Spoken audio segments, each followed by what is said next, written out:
Todas y todos quienes nos acompañan en esta transmisión. A nombre de la Secretaría de Cultura, a través del Centro Nacional para la Preservación del Patrimonio Cultural Ferrocarrilero, les damos la más cordial bienvenida. El día de hoy continuamos con las actividades de 2024 del ciclo Las Charlas de Café, las investigadoras del ferrocarril, miradas interdisciplinarias, que se realiza cada mes en el marco del Día Naranja y que tiene como objetivo contribuir a la visibilización del trabajo de investigadoras que bajo distintos enfoques y disciplinas estudian a los ferrocarriles mexicanos. El ciclo se organiza en colaboración con el Centro de Investigaciones Interdisciplinarias en Ciencias y Humanidades, CEIH, de la UNAM, y la Red Iberoamericana de Historiadoras a través de la participación de la doctora Leonor Reyes. Además, es importante mencionar que este ciclo de charlas forma parte del proyecto Las Mujeres en Entornos Ferroviarios, Miradas Multidisciplinarias, que impulsa el Centro Nacional a través de la Red Interdisciplinaria de Mujeres del Ferrocarril, que tiene como propósito reconocer, visibilizar y documentar el papel histórico y contemporáneo de las mujeres en la industria ferroviaria, así como su participación como gestoras, promotoras, conservadoras, difusoras del patrimonio ferroviario del país. En esta sesión nos acompaña la maestra Guadalupe Gisela Macías Berriel, quien nos compartirá su mirada sobre el estudio de los ferrocarriles. Sea bienvenida. Ahora voy a ceder la palabra a la doctora Leonor Reyes, organizadora de este ciclo, para que nos apoye con la moderación de la sesión. Bienvenida. Muchas gracias, Isabel.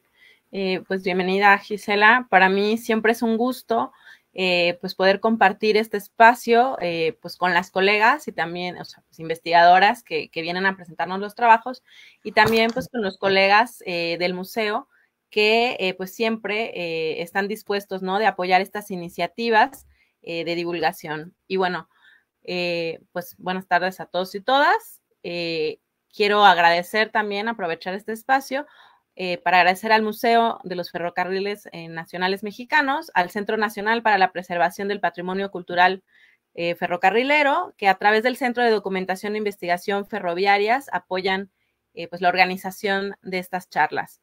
También quiero agradecer ahora sí que a CASA, al Centro de Investigaciones Interdisciplinarias en Ciencias y Humanidades, que pues desde el año pasado, cuando organizamos las primeras conferencias, pues nos han brindado su respaldo académico, y a también la Red Iberoamericana de Historiadoras, que pues nos permiten utilizar estos espacios virtuales, ¿no? Para poder difundir estos eventos. Y la verdad es que, bueno, el mes pasado no pude estar, pero estoy muy contenta también de que por este año también se sigan realizando estas actividades, sigamos conociendo el trabajo de las colegas, y sobre todo que a través, pues quizás del conocimiento o el acercamiento que nos han dado este evento, y ahora sí que a través pues de Isabel Bonilla, pues se hayan formado esta red interdisciplinaria de mujeres del ferrocarril, ¿no? Una iniciativa que pues se ha impulsado a través pues del museo, ¿no? Bueno, y del Centro Nacional. Entonces, pues creo que es un motivo más de celebración, que no solamente se queda, ¿no? En esta difusión, sino también en el formar lazos y redes que nos permitan seguir creciendo y haciendo una comunidad de investigadoras, ¿no? Haciendo estos espacios seguros para nosotras. Y bueno, pues quiero dar la bienvenida nuevamente a Gisela, y voy a continuación a leer una pequeña semblanza para presentarla. Guadalupe Gisela Macías Berriel es historiadora por profesión y cuenta con la maestría en Humanidades con línea en Historia por parte de la UAM Iztapalapa. Ha publicado un libro titulado La ciudad y el ferrocarril, una aproximación a la historia urbana de Apizaco en 2021, y ha ganado distintos reconocimientos en el estado de Tlaxcala. Forma parte de algunos colectivos culturales e históricos y ha participado como ponente y como conferencista en distintas instituciones públicas y privadas del país. Debo decir también que me emociona mucho escuchar este trabajo, pues porque justo es como una de las líneas que me interesan mucho en lo personal. Y el día de hoy, la maestra Guadalupe Gisela nos va a compartir la ponencia La ciudad de Apizaco y el ferrocarril, una historia urbana enlazada. Bienvenida, y pues le cedo la palabra.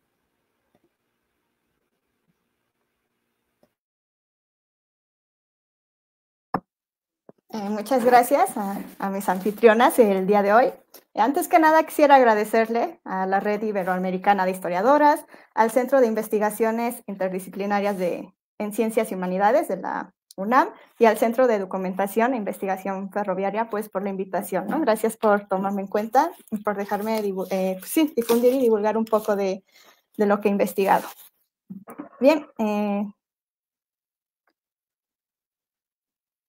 pues empecemos. Me gustaría empezar hablándoles un poco de la historiografía de Apizaco para entender un poco el por qué yo puse la mirada en la historia urbana, ¿no? De Apizaco. ¿Por qué investigar este tema? La literatura que habla sobre la historia de Apizaco es mínima. Los primeros estudios surgieron en los primeros años de la década de los 70. El primer cronista que hizo su investigación o su trabajo fue Candelario Reyes, con su libro titulado Biografía de una ciudad. Aquí brinda una semblanza algo sesgada sobre la situación en la que se encontraba Apizaco en aquella época. El segundo intento por realizar una historia de Apizaco lo realizó José Aramburu. Con él se nos brinda, dentro de sus propias limitantes, uno de los acercamientos más completos de la historia de Apizaco con su libro titulado Ensayo histórico de Apizaco. Aquí abarca una variedad de tópicos, todos siempre acontecidos dentro de la ciudad, tales como las festividades, los estragos naturales, los servicios, personajes ilustres, entre otros. Indirectamente dio cuenta de los cambios, transformaciones y crecimientos de la ciudad, el espacio pasivo y desapercibido para el autor.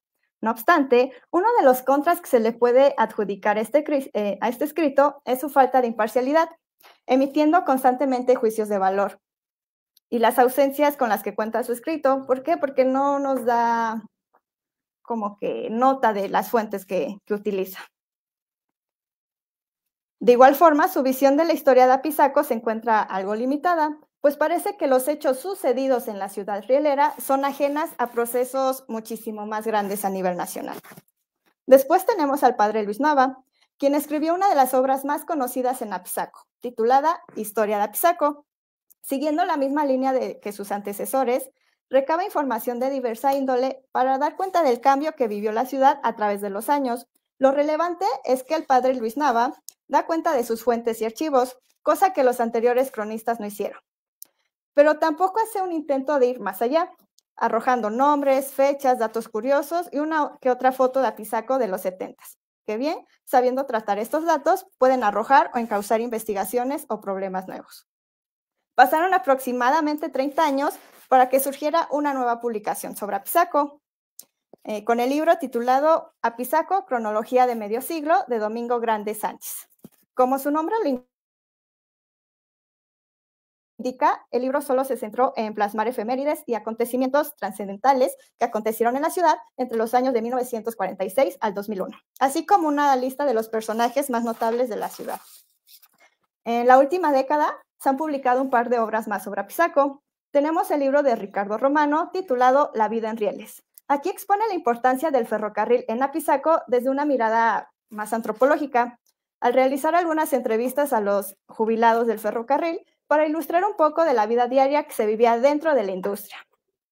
Un título esencial y de gran aporte si se considera que es el primero en retomar los testimonios de los obreros apizaquenses. También tenemos otro libro que se llama 70 años en la vida de Apizaco, escrito por Agustín Parra. Un libro mucho más completo, pero siguiendo la tradición de no hacer realmente una historia en sí, sino más bien una crónica. Pues aquí describe al Apizaco de sus recuerdos, de sus anhelos y vivencias. Uno de los libros más recientes sobre Apizaco se publicó en el año 2021, titulado Crónicas y personajes de Apizaco, escrito por el cronista actualmente Mario Bojalil, donde nuevamente la información se centra en los ciudadanos más sobresalientes de la ciudad y los recuerdos y memorias que mantiene el autor sobre su vida en la ciudad rielera.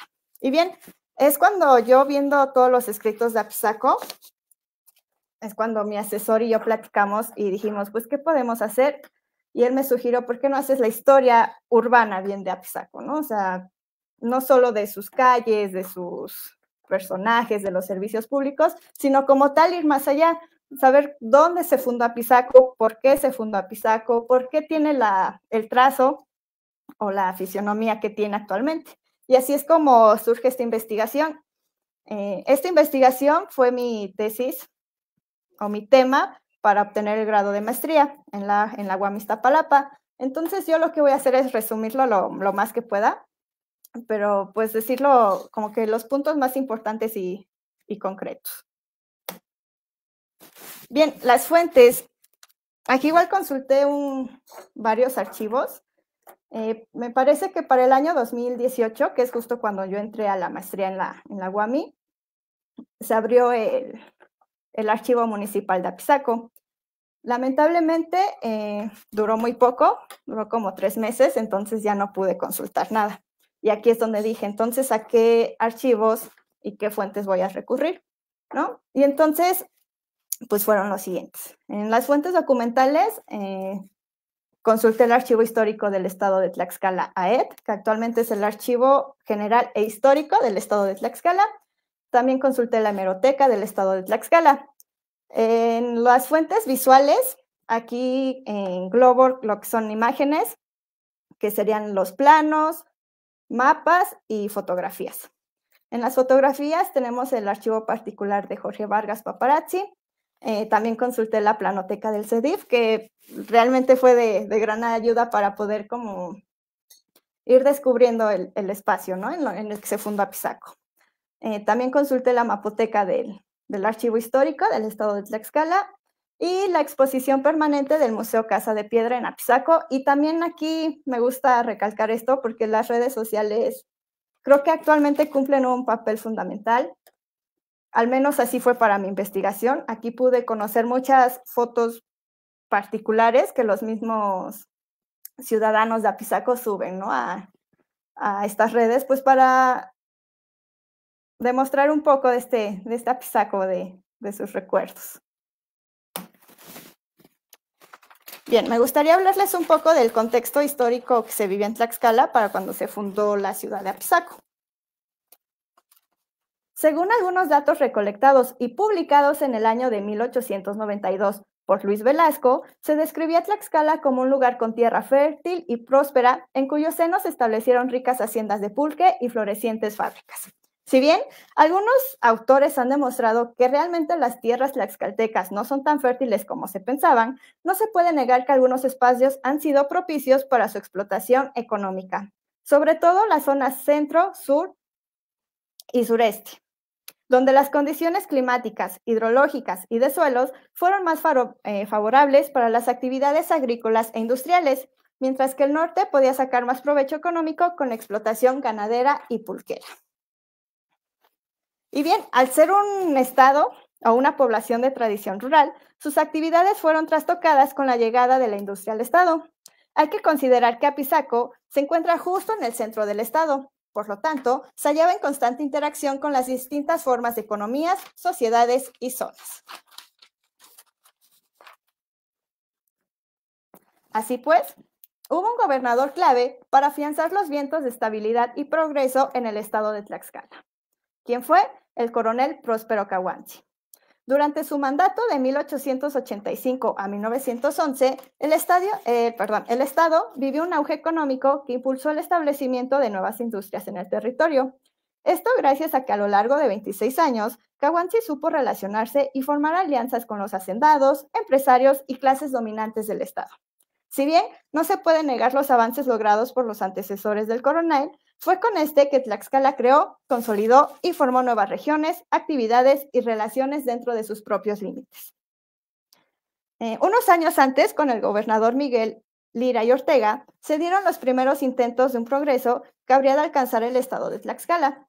Las propuestas jurídicas iniciadas por Lira y Ortega durante su primer mandato fueron claves para el desarrollo político y económico de Tlaxcala. Las mejoras materiales enfocadas a la agroindustria, industria textil y el desarrollo urbano se hicieron presentes, impactando a diversos sectores y grupos sociales. Pero sin duda, uno de los eventos más importantes fue en el tema de comunicaciones. Gracias al gobernador Lira y Ortega, se produjeron grandes avances en los caminos carreteros y sobre todo en los caminos de hierro. Bajo su mandato, se inauguró el tramo del ferrocarril de México a Apizaco en 1867, el ramal de Apizaco-Santana-Chautempan, el servicio telegráfico entre la Ciudad de México a Apizaco y de igual forma se estableció la oficina telegráfica que comunicaba la Ciudad de México con Veracruz.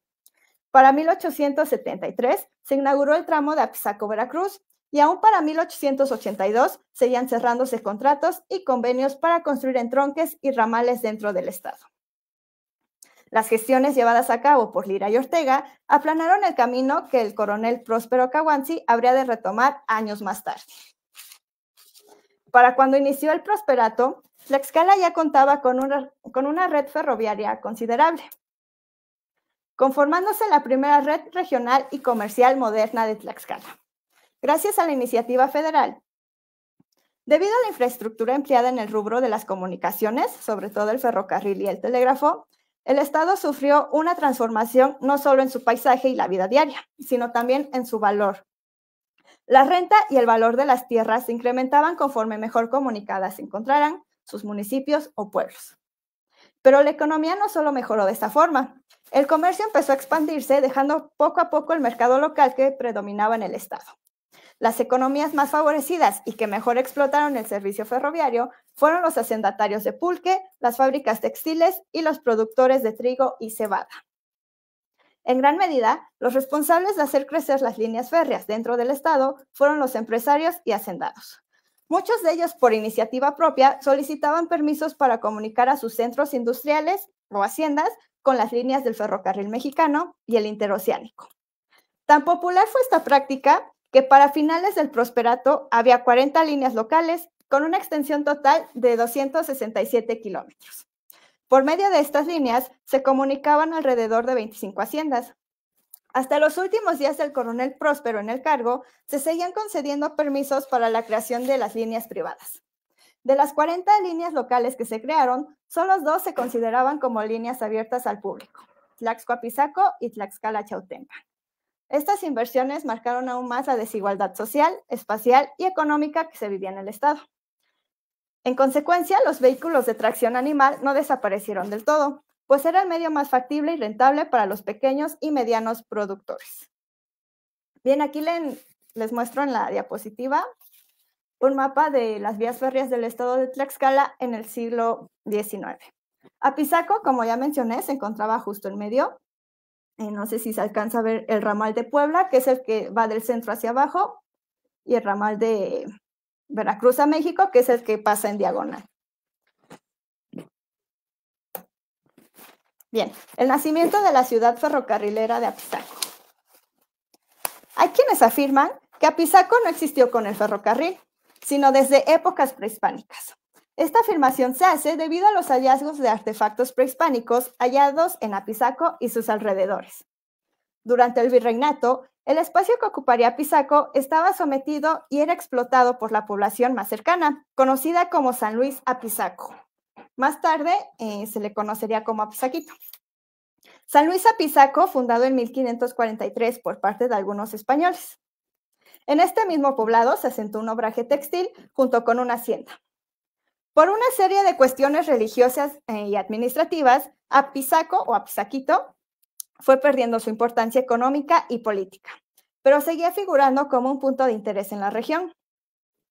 Por lo tanto, esto se puede pensar que lo que ahora es la ciudad de Apizaco, para ese entonces albergó algunas casas, campos de cultivo y pastoreo.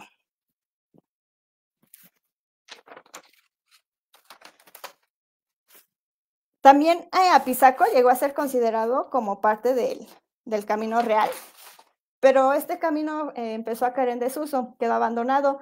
Incluso se pensó en repararlo para volver a, habilitarlo, pero dicen que los gastos serían mucho más que crear un camino nuevo.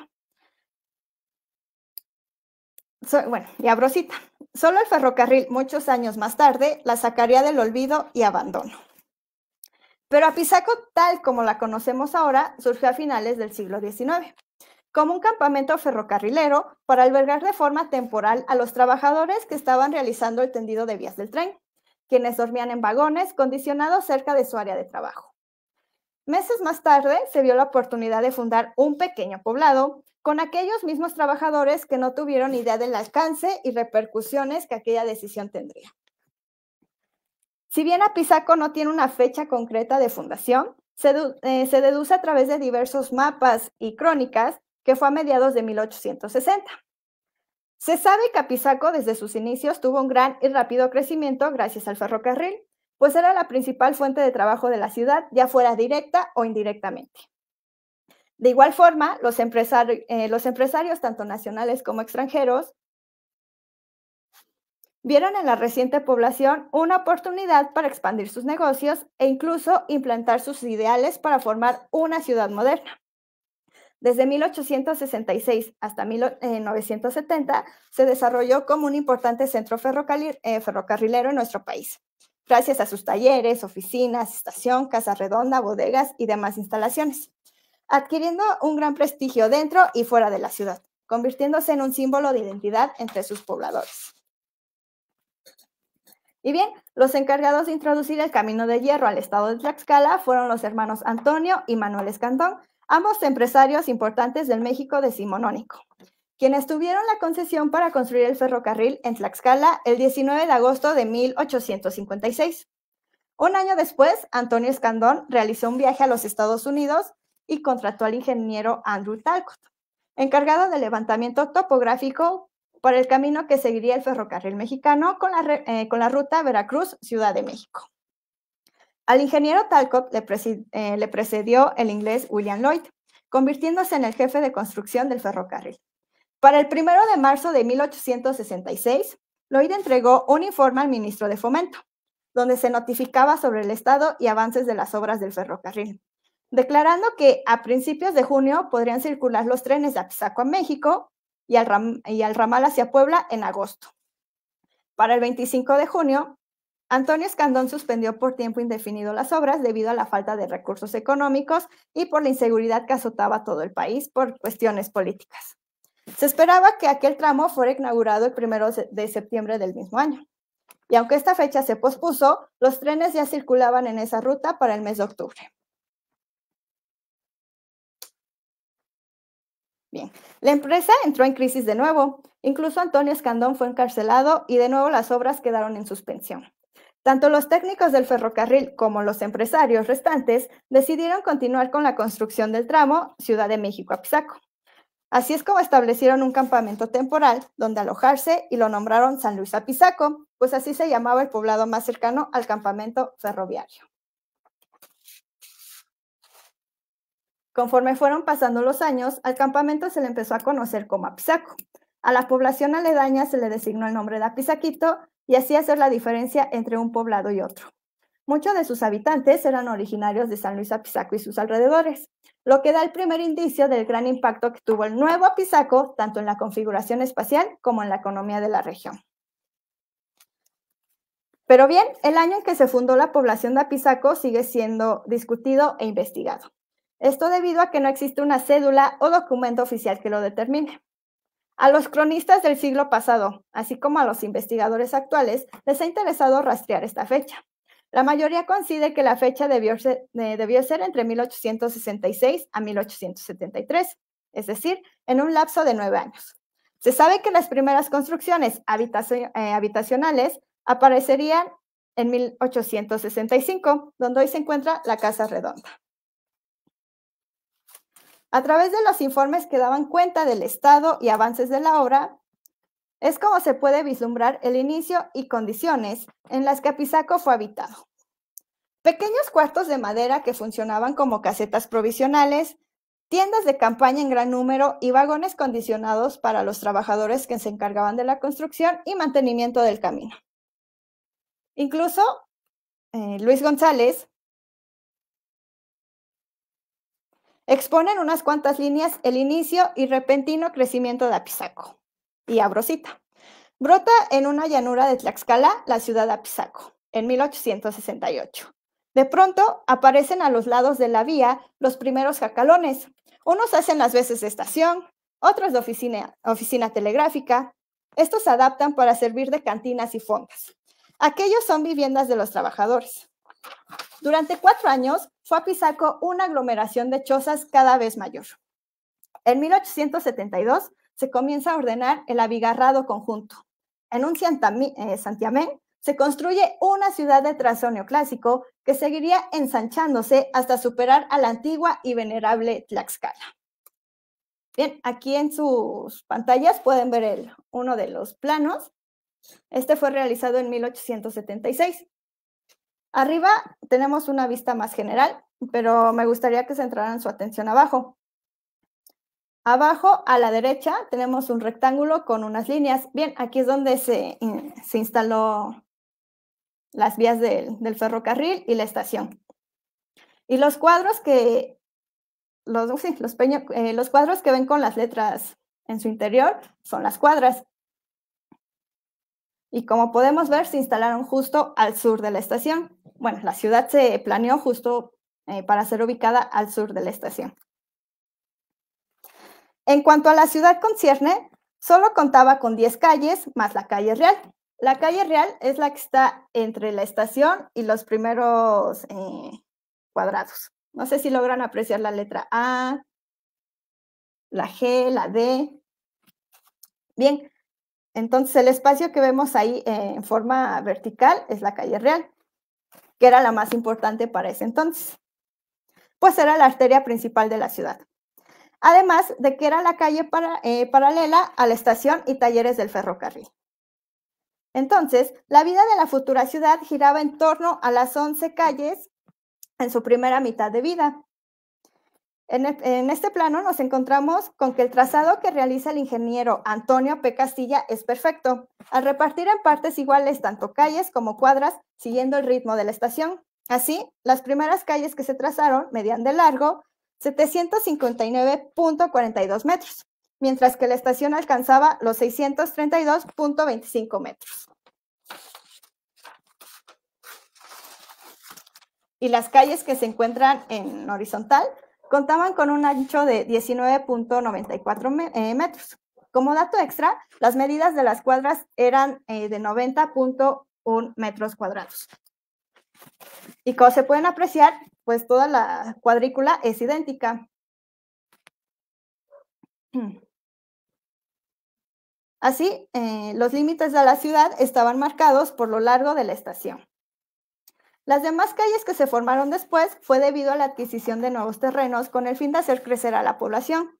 Todos estos terrenos fueron comprados a los dueños de las haciendas vecinas de San Diego a Patlaguaya o por la anexión de terrenos pertenecientes a los municipios vecinos. En la calle Real se encuentran las construcciones más antiguas, con los locales más longevos y que unos pocos aún siguen en funcionamiento. Y en la mayoría de las calles se aprecia la arquitectura de la época.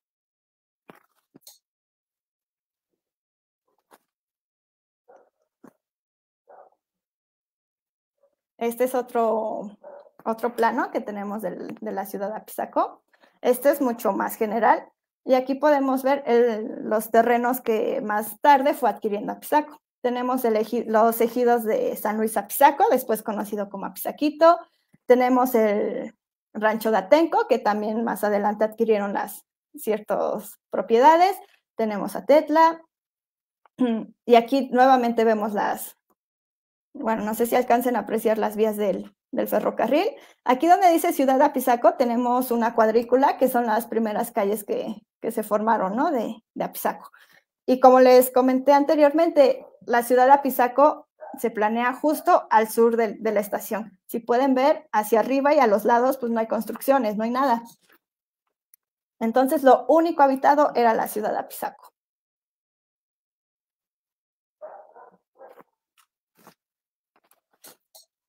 Ahora bien, ¿qué relación guardaba la estación con la ciudad de Apizaco?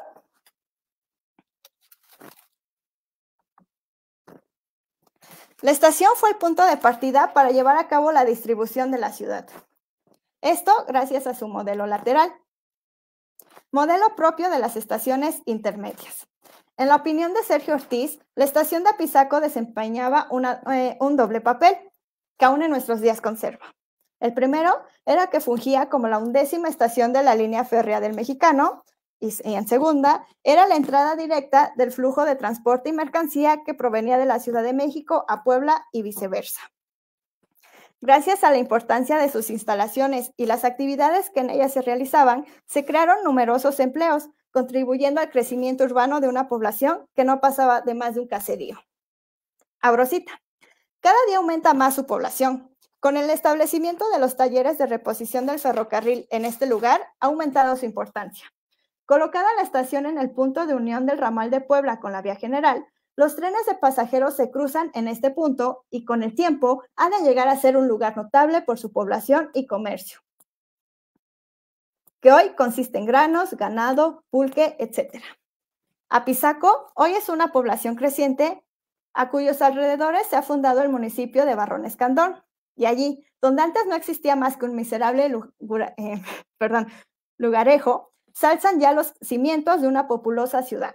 De un lado se ve la estación con sus dobles vías para los trenes de ramal de Puebla y sus vastos almacenes. Y del otro lado, la naciente población, Cierrosita. Los vestigios y la tradición oral indican que partiendo del extremo derecho del centro industrial férreo se encontraba el acceso para las vías férreas que provenían de Veracruz y Puebla. Justo a esta altura se planeó el trazado de la primera avenida. Justo en sus pantallas, espero que se alcance a observar bien el plano. Este plano lo consulté en el CEDIF, fue de los primeros planos que vi de Apizaco y que me enamoró por toda la información que nos puede brindar. Bien, justo a esta altura se planeó el trazado de la primera avenida, que está en vertical, es decir, me gustaría que vieran a su lado derecho, esa es la primera calle a la que me refiero. En un principio no se encontraba edificación alguna, pero para la década de 1920 se situaron los almacenes de fierro y carbón, la bodega de carga, el departamento de vía y el hospital para uso de los obreros y trabajadores de oficina. A la altura donde se situaría en años posteriores la Casa Redonda y la Mesa Giratoria, se encontraba la primera estación. Esta estaba ubicada a la altura de la cuarta cuadra, nuevamente de derecha a izquierda, y casi coincidía con el trazado de la Cuarta Avenida. Se realizó su remodelación y con ello su agrandamiento para albergar el área de los boletos, del inspector, de los maquinistas y el jefe de patio. Junto con el edificio anexo del restaurante y el telégrafo, pasó a abarcar el espacio de 2 cuadras. No debe ser casualidad que la Cuarta Avenida fuera acomodada de tal forma que podría formar una T totalmente simétrica con la estación. No sé si observan, tenemos como que en medio como la forma de una V y baja hacia una de las calles. Esa es la Cuarta Avenida.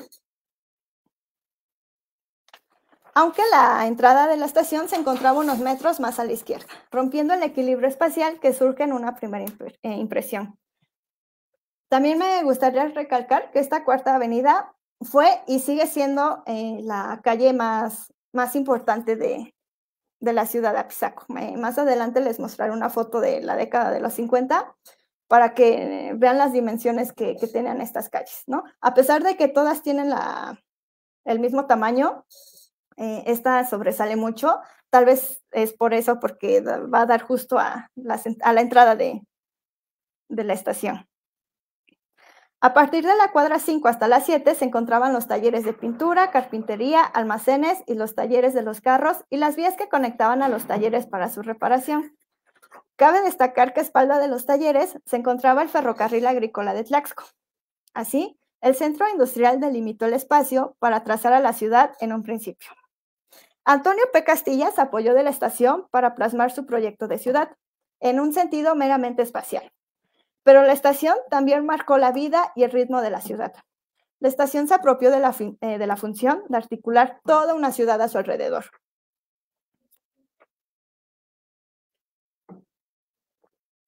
La historia de las ciudades virreinales demuestra que las plazas eran el eje y punto de partida para la distribución y planeación de las ciudades.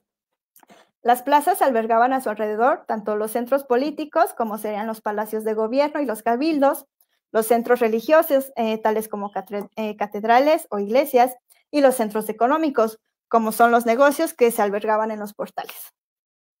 Estos espacios eran amplios y abiertos para obtener una gran concentración de personas, tanto en actividades cotidianas como en festividades cívicas. Pues bien, Apizaco, al ser una ciudad moderna, fundada a finales del siglo XIX, no tuvo que pasar por estas etapas históricas de las ciudades, ¿no? Nunca fue una ciudad prehispánica ni virreinal. Si la estación del ferrocarril desempeñó el papel histórico que las plazas habían realizado en la configuración urbana, se puede afirmar entonces que el centro político y económico del poblado y posteriormente la ciudad se sitúa justo a las afueras de la estación.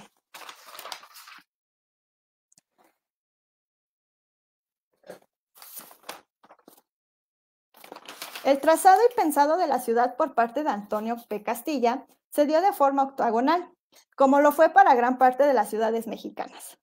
El ancho de la ciudad se estableció a partir de la extensión horizontal de la estación, los talleres y terrenos que conformaban al ferrocarril mexicano. Por ello, las calles principales de la ciudad se encontraban justo enfrente de sus instalaciones. Incluso podría hablarse de una adaptación, donde la ciudad de Apizaco adoptó los estándares, lineamientos y particularidades de las ciudades virreinales, adaptándolos a sus propias necesidades y época. Los comercios y los extranjeros a su llegada se implantaron justo a las afueras de las instalaciones férreas, es decir, en la calle principal. Es la que observan que está, bueno, observamos la estación y justo abajo, entre la estación y las primeras cuadras, esa es la calle principal y es donde se instalaron los comercios más importantes, por así decirlo, de la época. La mayoría cerca de la estación. No es casualidad que con el tiempo fuera justamente en aquel espacio donde se verían los primeros avances en materia de obras públicas y embellecimiento del espacio. ¿Por qué? Porque la calle Real fue la primera en obtener pavimento, en obtener alumbrado público, en embellecerlos con los camellones, poner árboles, flores, pasto, etc. Tampoco es casualidad que a los obreros del ferrocarril se les haya relegado a espacios que, aunque estaban relativamente cerca de su área laboral, eran precarios y abandonados. Pero pues esto era más una cuestión de poder adquisitivo que de discriminación. Como en todas las ciudades porfirianas, Apizaco se vio envuelta en la dinámica que empresarios y propietarios crearon, la de lucrar con terrenos y especular con su valor real. Los terrenos se dividieron de acuerdo a su calidad, siendo los más cercanos a la estación los mejores y con ellos los de mayor valor monetario. Almazán reconoció que la proximidad de un parador o estación aumenta inmediatamente el precio de los terrenos adyacentes. Quienes podían pagarlos eran precisamente los extranjeros y los empresarios que llegaban a Apizaco para hacer crecer su fortuna en mercados nuevos. Estos eran los que construían almacenes comerciales, fábricas y sus propias casas. Esto orilló en un principio a la clase obrera a buscar espacios más baratos para asentarse, creando una unión y compañerismo entre trabajadores. Lo curioso es que dentro de las instalaciones férreas, esta segregación no existía. Ambos sectores de la población podían convivir sin ningún problema, tal como lo declara Arnaldo Moya, abro cita. El uso de los espacios y la arquitectura lo definen intereses económicos sobre el suelo urbano, pero también la necesidad de crear una imagen de ciudad que otorgue legitimación y prestigio a dichos grupos dentro de las formas de organización social. Y justamente fueron estos extranjeros, con el capital suficiente, los que decidieron darle a la ciudad espacios representativos para la creciente y nueva población.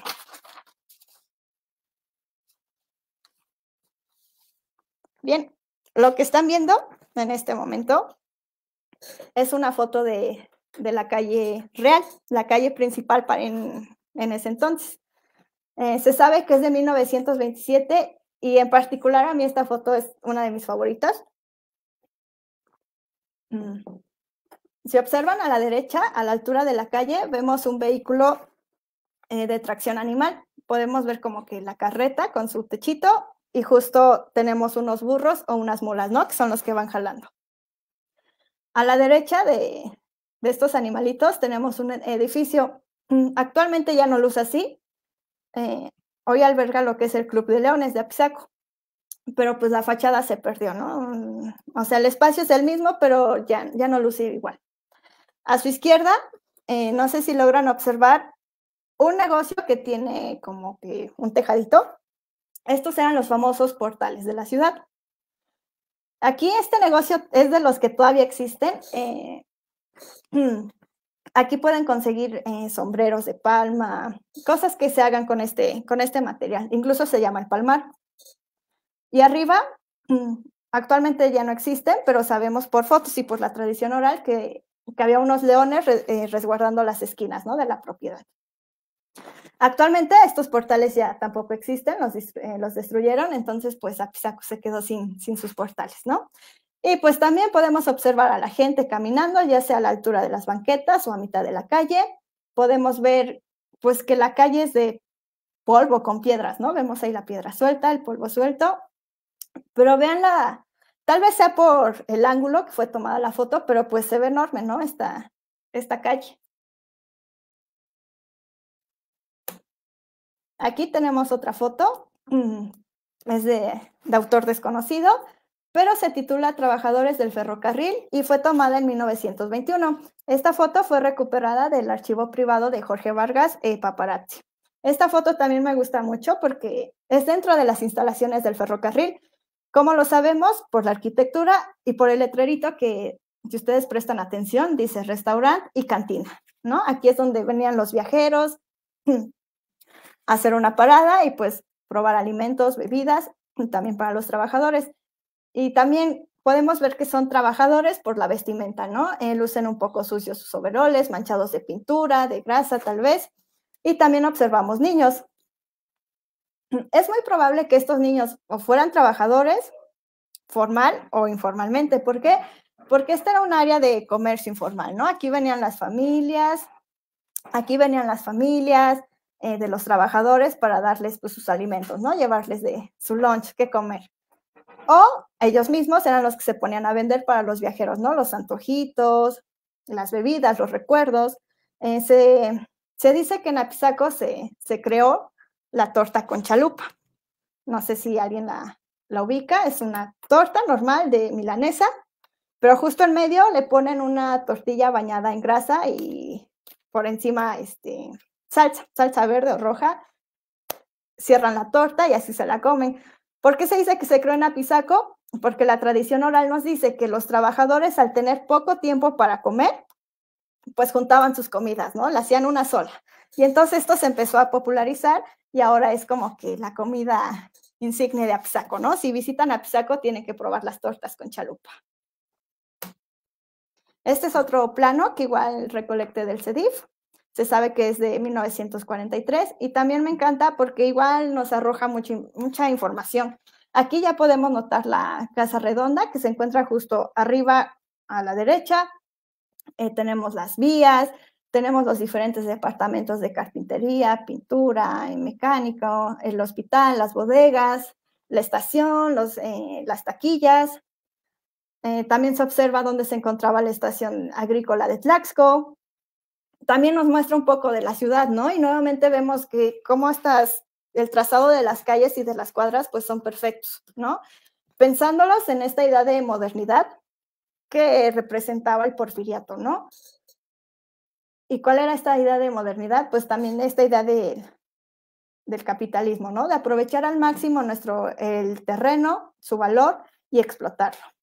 A la izquierda de este plano tenemos los terrenos y nos dice justamente cuánto medían cada uno, ¿no? De estos terrenos tenemos el rancho de Atenco y los ejidos de San Luis Apizaquito. No sé cómo vaya de tiempo, si podrían indicarme, por favor.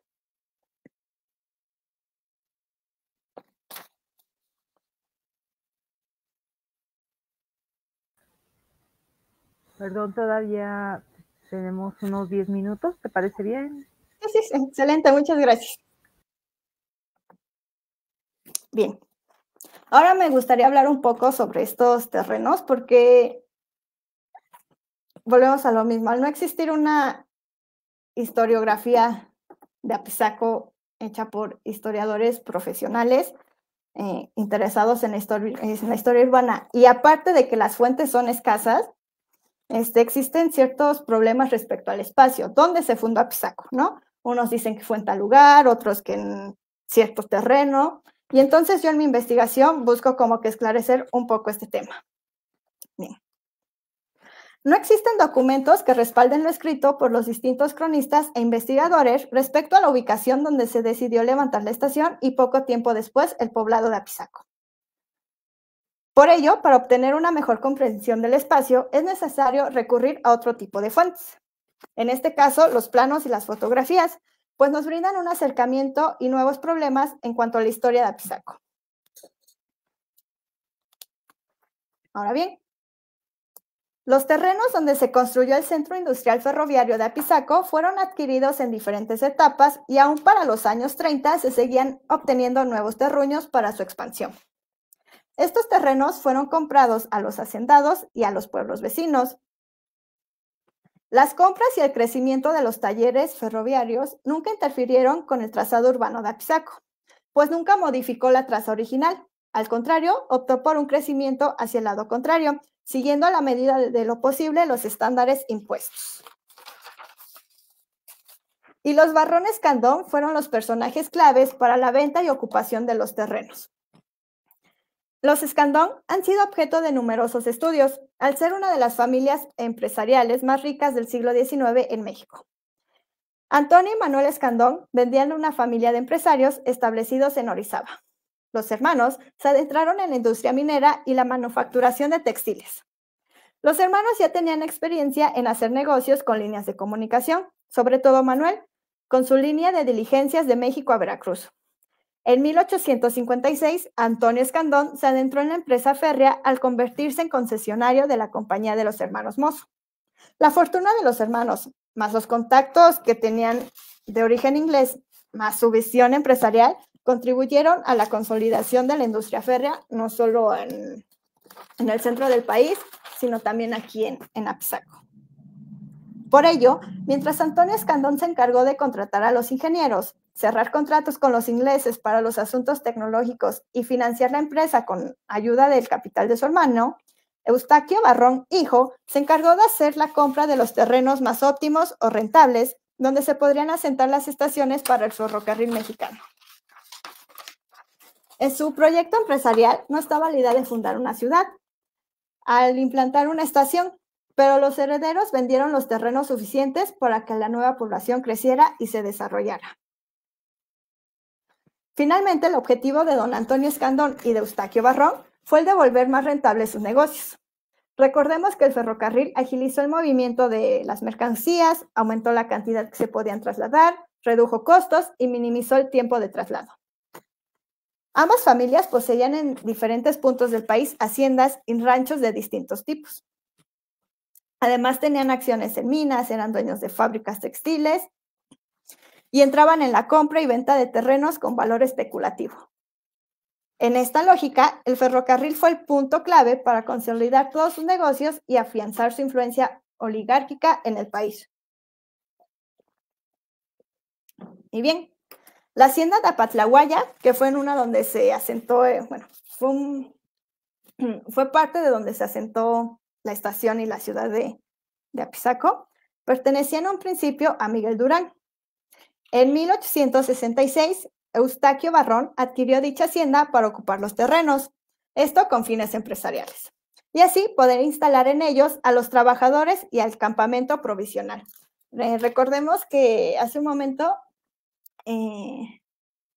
nombré que justo estos vagones acondicionados para los trabajadores que estaban construyendo el tendido de vías se ubicaron justo donde ahora se encuentra la casa redonda, que es como que la mitad del medio círculo que ven en la parte de arriba de sus pantallas. Aquí es donde podemos decir que se asentaron los primeros pobladores de Apizaco. Bien, un año después fallece y quien ocupa la tenencia de la hacienda pasa a ser su cuñado y socio Antonio Escandón. Y Antonio Escandón aparece como el dueño de los terrenos y dueño del molino de la hacienda hasta 1910. De igual forma, se adquirieron los terrenos pertenecientes al rancho de Atenco, cuyo dueño fue nuevamente Miguel Durán. Con la compra de la hacienda de Apatlahuaya empezó la instalación de los campamentos provisionales de los trabajadores que se encargarían de instalar las vías por donde pasaría el tren. Entre 1866 hasta 1934, las compras y donaciones de terrenos que se efectuaron fueron destinados para la ciudad y sus habitantes. Nuevamente, el plano que están viendo en sus pantallas muestra parte de los terrenos arrendados. ¿Por qué? Porque se tenía pensado seguir construyendo más, seguir construyendo más instalaciones para seguir haciendo crecer la industria férrea, ¿no? Aquí en Apizaco. Ya no se logró. Desconocemos qué pasó con ciertos terrenos. Por ejemplo, sabemos que donde se encuentra la casa de piedra, justo al lado y atrás, se construyó un campo de béisbol para los trabajadores, ¿no?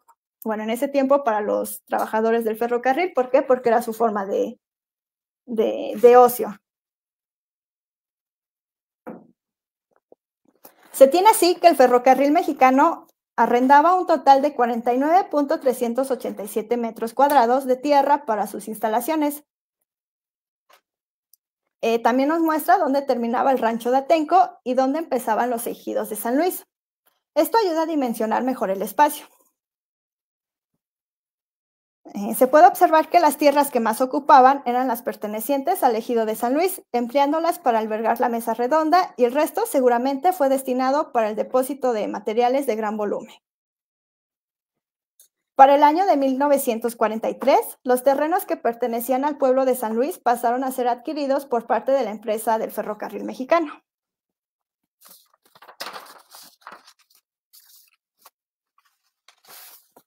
Y también cabe mencionar que debido al rápido y enorme crecimiento que tuvo Apizaco, se fue como que extendiendo tanto que de forma legal y no tan legal, pues fue quitándole terrenos a las poblaciones vecinas, ¿no? A los municipios vecinos.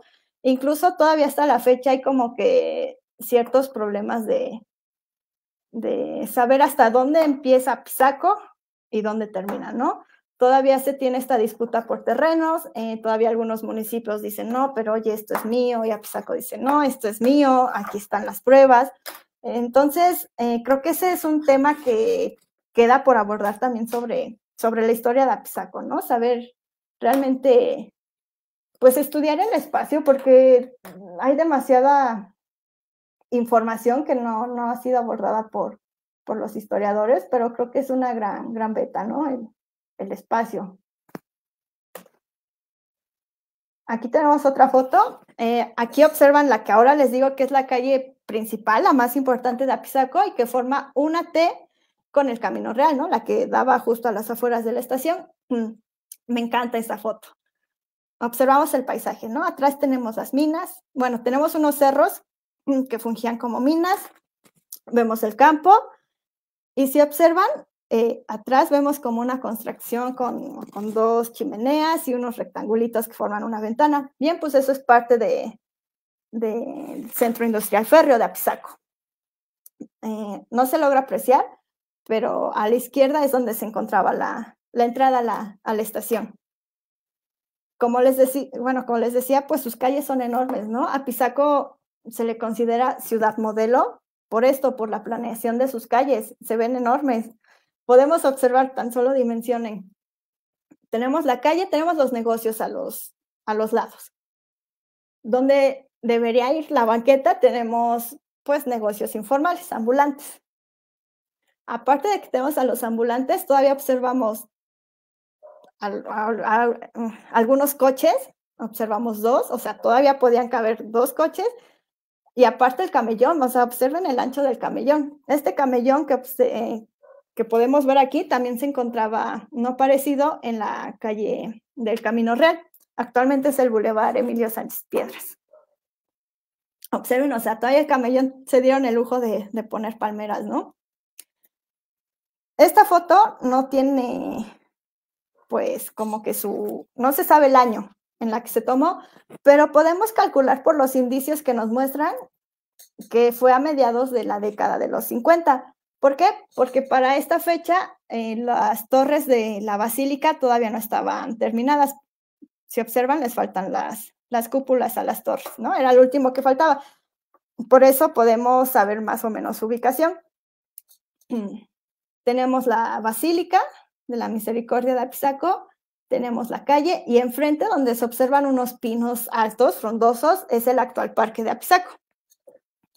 Actualmente la calle se cerró justamente para poder tener nuestra plaza, ¿no? Como les había comentado, la estación en sus inicios y por mucho tiempo fungió como la plaza, ¿no? Era donde se articulaba todo el comercio, fue la estación la que dio el eje de partida para trazar, y no solo trazar, sino habitar Apizaco también.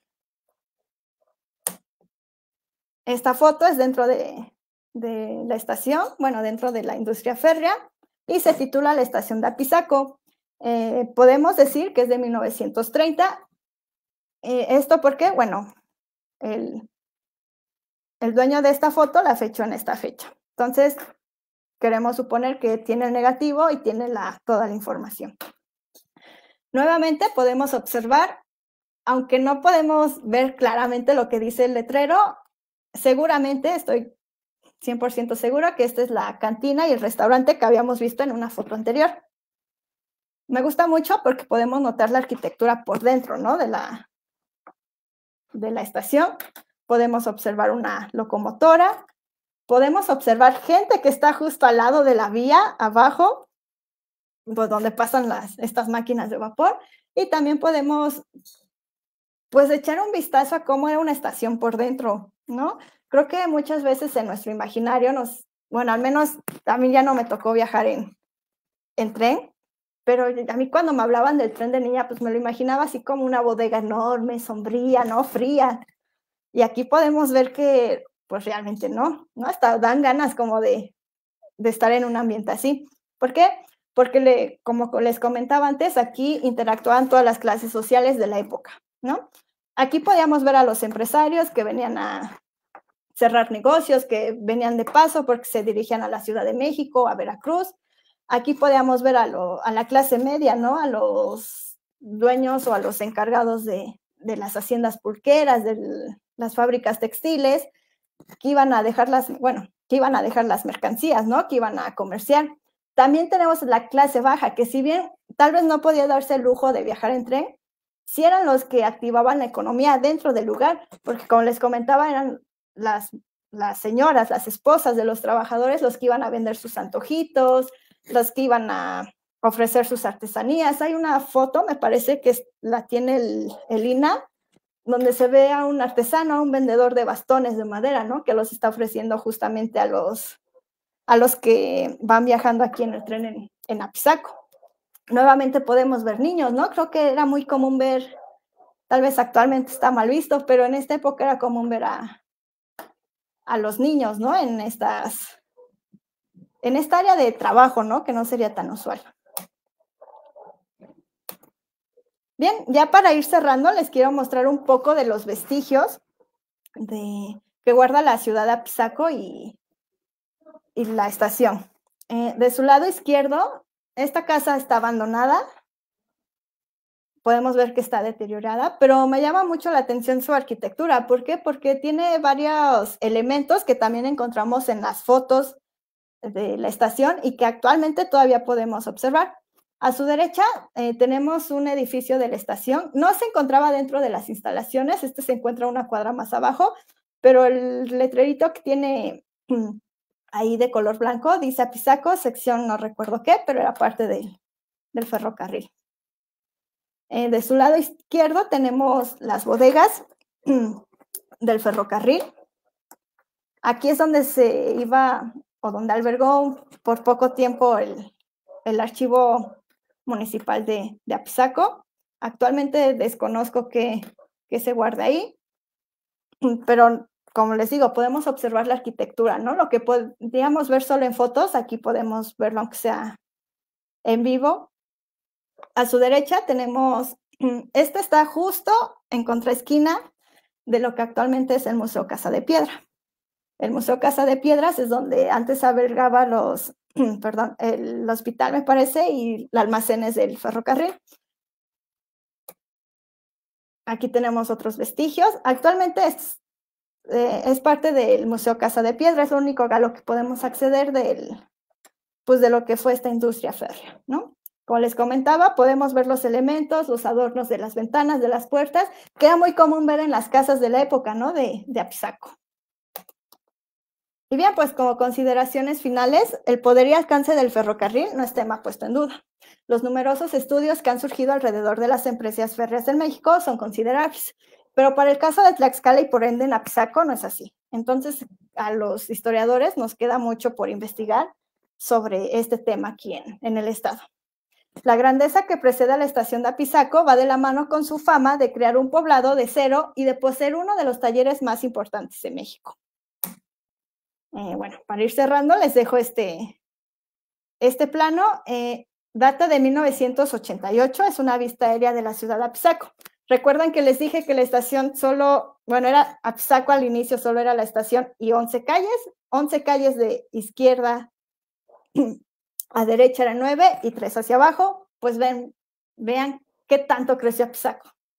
Y esto fue hace que 30 años, todavía falta un actual para ver realmente el impacto que tuvo la ciudad, ¿no? De Apizaco. Ya no vemos nada si lo hacemos hoy, ya no vemos nada de estos terrenos, ¿no? Que todavía quedan vacíos, sino que ya está todo poblado. Y pues bien, gracias por su atención, les agradezco mucho. No, muchas gracias a ti. Pues una charla muy interesante y que nos muestra también como estas otras partes, ¿no? Del ferrocarril que al final de cuentas tanto podía transformar una ciudad, como crear una ciudad o incluso generar que se abandonaran ciudades, ¿no? Como pasó en el norte del país, acercándose hacia las vías, ¿no? Y dejando pues algunos poblados que existían ahí prácticamente abandonados, ¿no? Entonces, como todo pues influencia, todas estas repercusiones que va a tener el ferrocarril en los espacios urbanos, diríamos ahora, pero bueno, en su momento pequeños poblados, grandes poblados, medianos poblados, pues sin duda son un tema, bueno, que a mí me parece súper fascinante, obvio, pero que a veces no se toma en cuenta, ¿no? Sino que se toma más a veces los trabajadores, la cultura ferroviaria, como otros temas que también están relacionados, ¿no? Con los ferrocarriles, pero sin duda estos impactos que tiene pues en las ciudades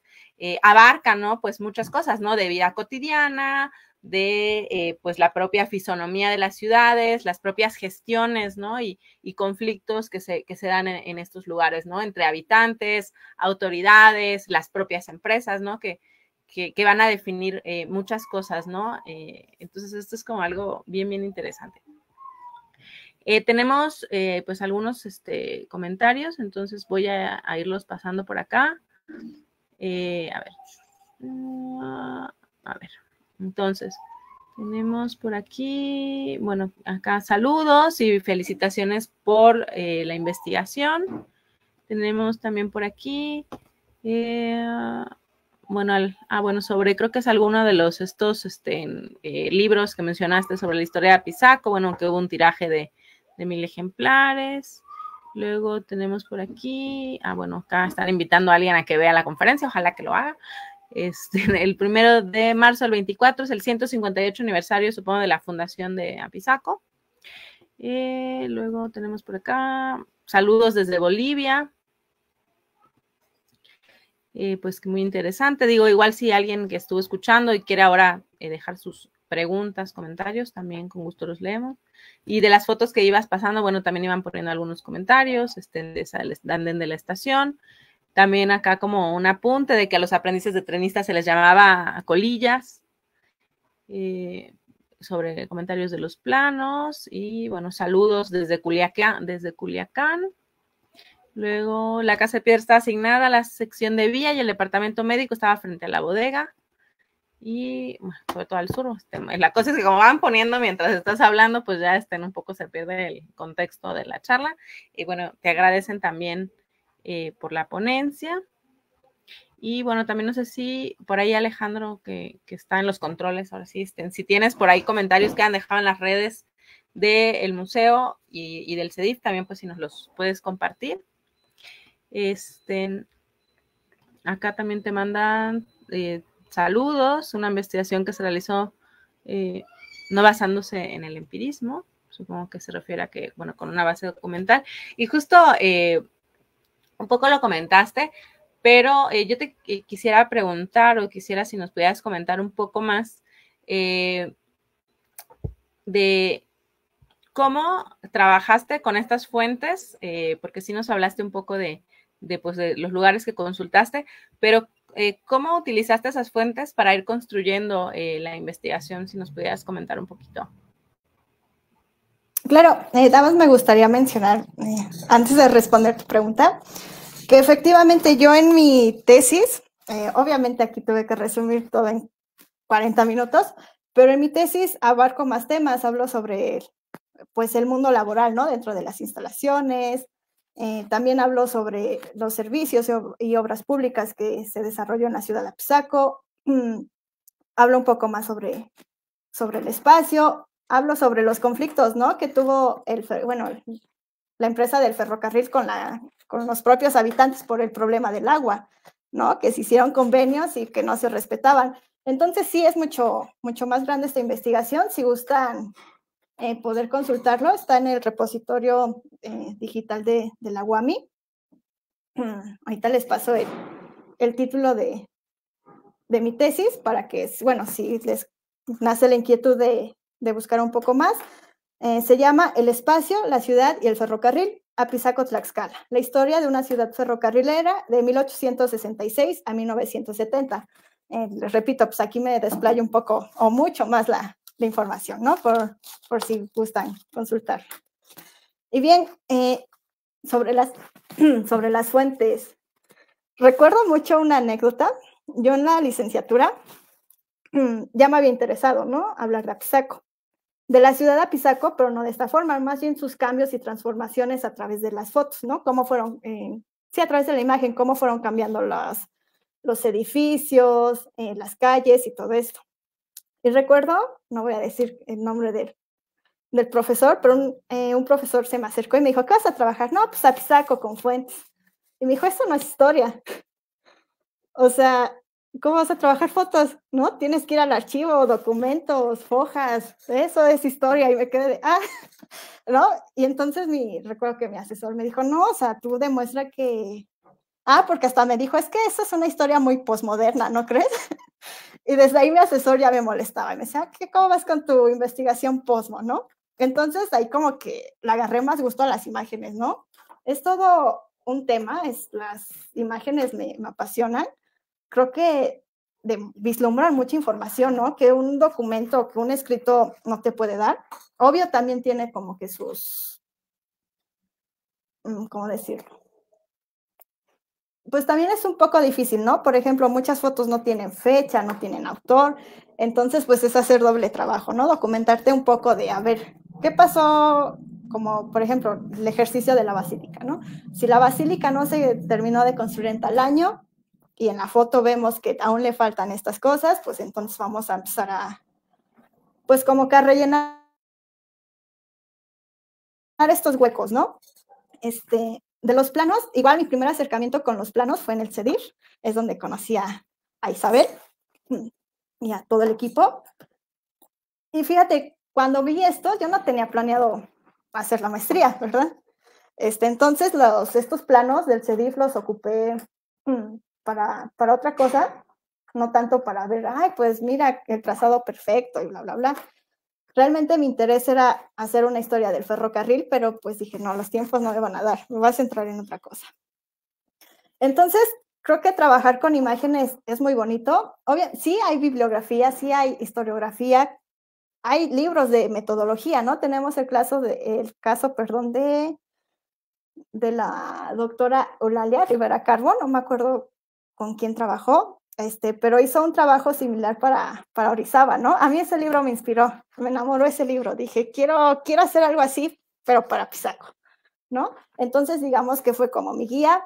Después de ese trabajo, bueno, también sacaron otros para decirte, pues, cómo trabajar las fotos, los planos. Entonces, es muy bonito, yo se los recomendaría. Me encanta, o sea, ya lo notaron. Pero sí, es bonito, pero es difícil, más por esos comentarios, ¿no? De que a fuerzas quieren que te documentes con fojas, con todo esto.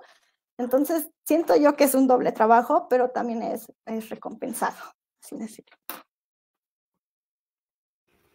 No, y bueno, y también ya estamos en otros tiempos en los cuales las historias se construyen de muchas formas, ¿no? O sea, yo no concibo, la verdad, un estudio que tenga que ver con la ciudad en el que no haya planos y fotos, porque el documento te va a decir una cosa, pero como dices, tú puedes ver, pues otras, ¿no? En las imágenes.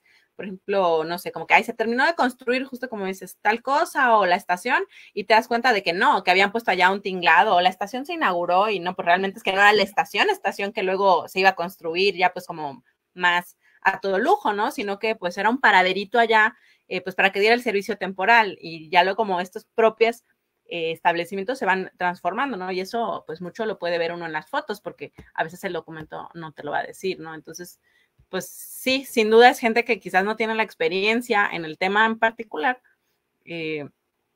porque sí, al final para estudiar una ciudad, pues se tiene que usar pues un cuerpo pues documental, iconográfico, etcétera, pues sumamente complejo, ¿no? Tenemos una pregunta acá, no sabemos exactamente cuál es, pero bueno, Emanuel de la Vega dice que si habrá modo de compartir este plano, está muy interesante. Si nos pudieras escribir, Emanuel, cuál de los planos fue, en caso de que esté en el repositorio del CEDIF, pues sería quizás comunicarse directamente con el museo, ya sea en sus redes sociales o en sus correos oficiales. Y si está en otro lado, pues ya pues Gisela pues te podría guiar pues en dónde está. Y a ver qué más por aquí. Bueno, igual saludos y felicitaciones a algunos que ya te puse. Por acá hay una pregunta que está muy interesante. Dice, en tu opinión, ¿cuál sería el proceso de cohesión urbana de Apizaco a pesar de que el tren ya no funciona?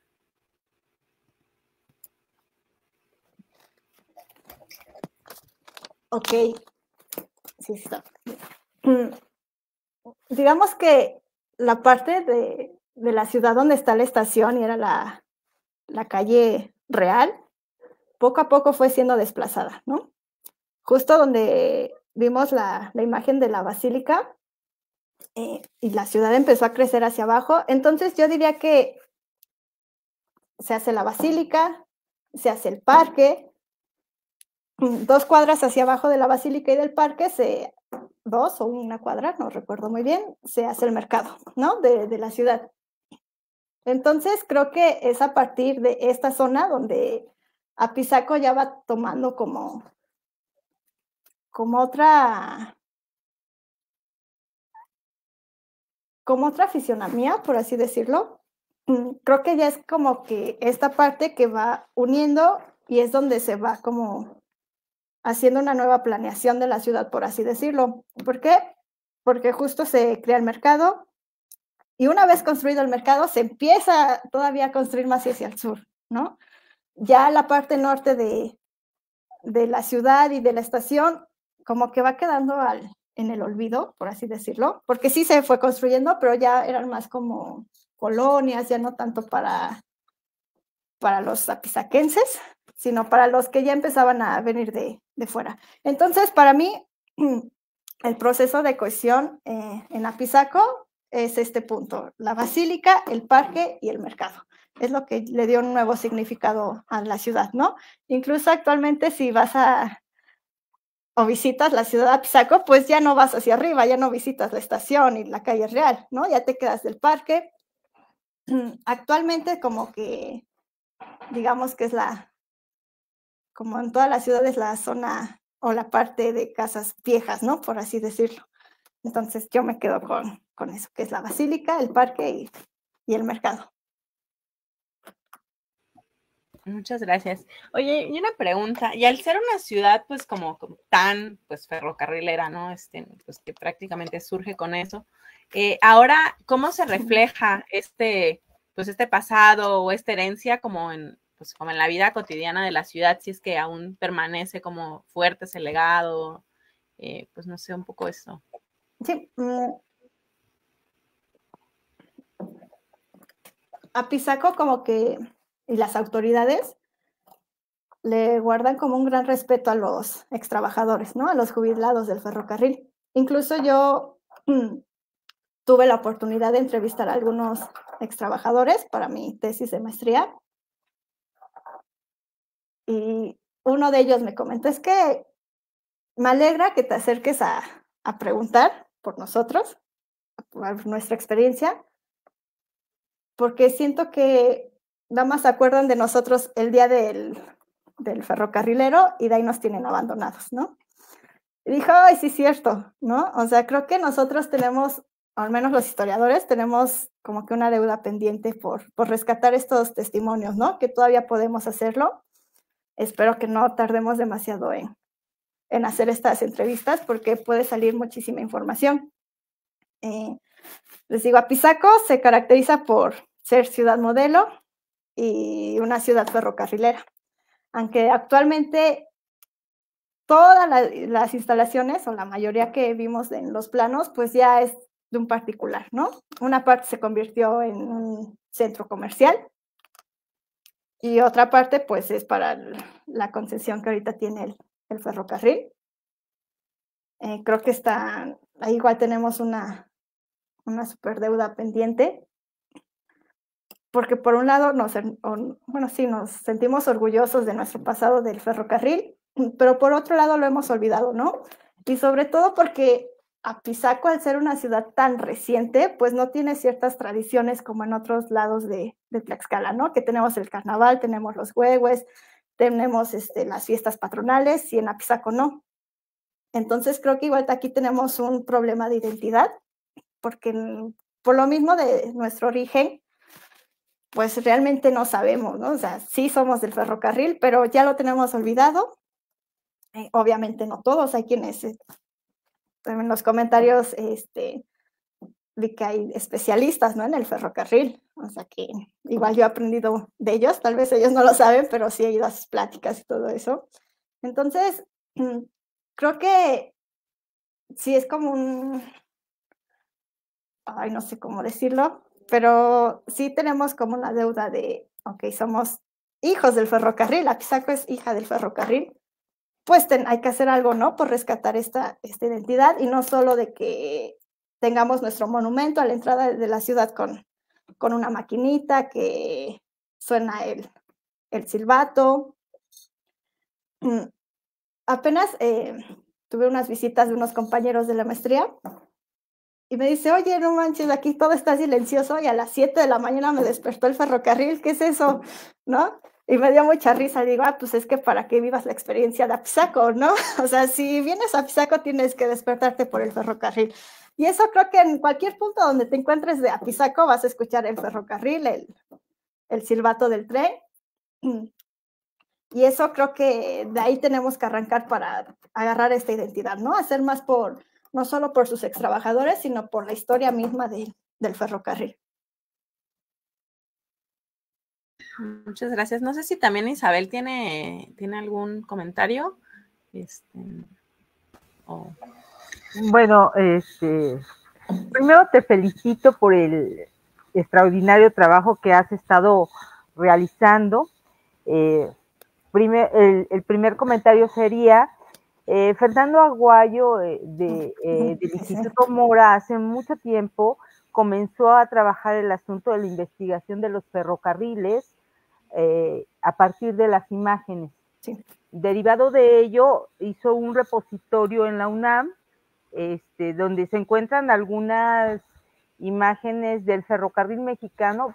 Por ejemplo, está la estación de Puebla para 1873, y bueno, tiene, incluso el trabajo lo hace en conjunto con esta chica de Orizaba, al cual mencionaste. Y bueno, también es cierto que leer las ciudades a partir de las infraestructuras me parece que es un trabajo que se viene realizando ya hace algunos años, tal como lo ha abordado la propia Leonor, que también es un trabajo extraordinario que tiene para el caso de Mérida, o Danimia, que está haciendo lo propio para el caso de Oaxaca, ¿no? Y así nos hemos estado encontrando casos ya de más personas que se están preocupando por leer las ciudades a partir de las imágenes, de los propios documentos que se tienen en resguardo, y en un trabajo colaborativo, ¿no?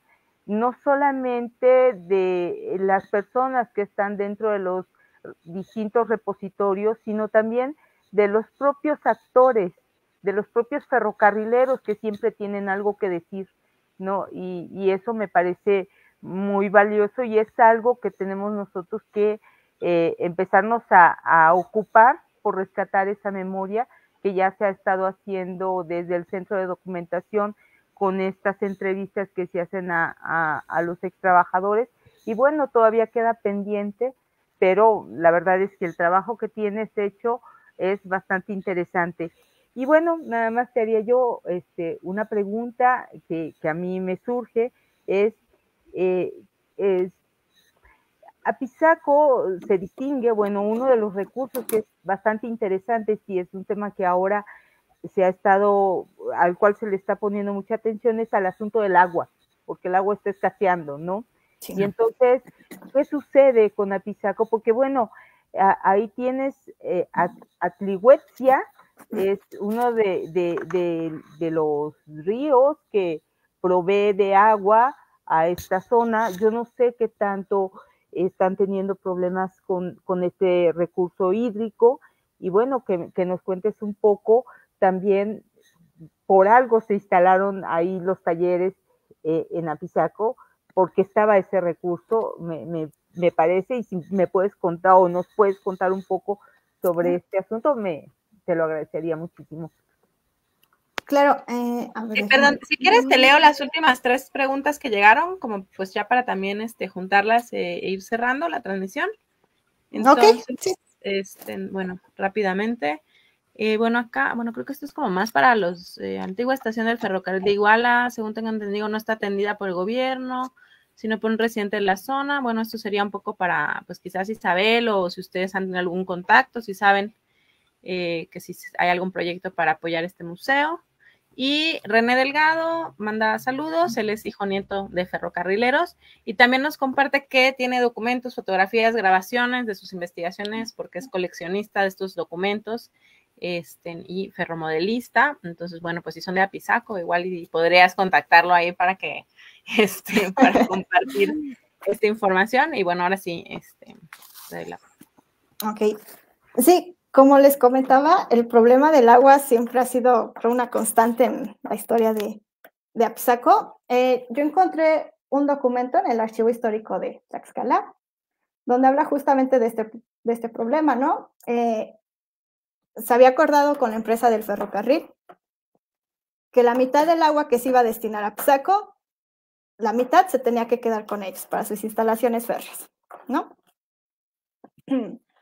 Pasan los años, bueno, para llegar a este acuerdo, Apizaco dijo, está bien, te quedas con la mitad de nuestra agua, pero tú vas a ser el responsable de darles mantenimiento, si hay alguna falla, pues repararla y todo esto. Pasan los años y la empresa del ferrocarril, pues no hace su parte de lo acordado, ¿no? Entonces, Apizaco levanta una denuncia, no me acuerdo quiénes eran los representantes, eran parte del municipio, del ayuntamiento, levantan un acta, van a las oficinas del gobernador a exponer su queja y se llega a un nuevo acuerdo, pero ahora la empresa dice, está bien, ya lo vamos a reparar todo esto, pero ahora queremos más agua porque ya no nos brindan la suficiente, ¿no? El 50%. Ahora queremos el 75% y ahora sí te prometemos que vamos a arreglar todo, ¿no? Es un documento muy largo, son más de 70 hojas y el problema no se acabó, ¿no? O sea, no se sabe en qué terminó esto. Justo cuando pues, las instalaciones férreas del ferrocarril mexicano se instala un poco más abajo de lo que hay un ojo de agua aquí en Apizaco.